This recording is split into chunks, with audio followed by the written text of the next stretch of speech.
கடலூர் மாவட்டத்தில் அரசு பள்ளியில் பூரான் கிடந்த உணவை சாப்பிட்ட 25 மாணவர்களுக்கு மயக்கம் ஏற்பட்டுள்ளதாக தகவல் வெளியாகியுள்ளது.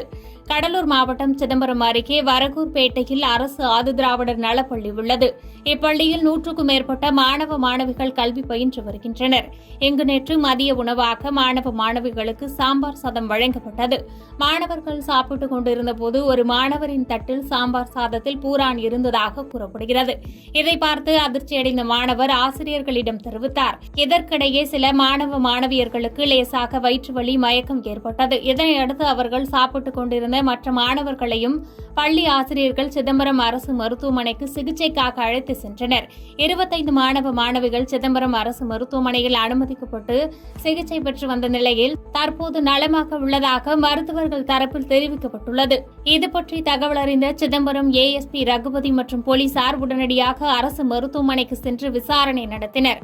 பின்னர் வருவாய்த்துறை, கல்வித்துறை உள்ளிட்ட பல்வேறு துறை அதிகாரிகளும் அரசு மருத்துவமனைக்கு நேரில் சென்று விசாரணை மேற்கொண்டனர்.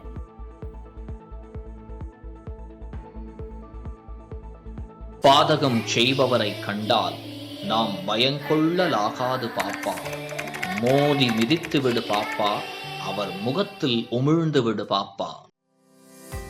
அண்மை செய்திகளை உடனுக்குடன் தெரிந்து கொள்ள இணைந்திருங்கள் இயம்நாடு தொலைக்காட்சியுடன்.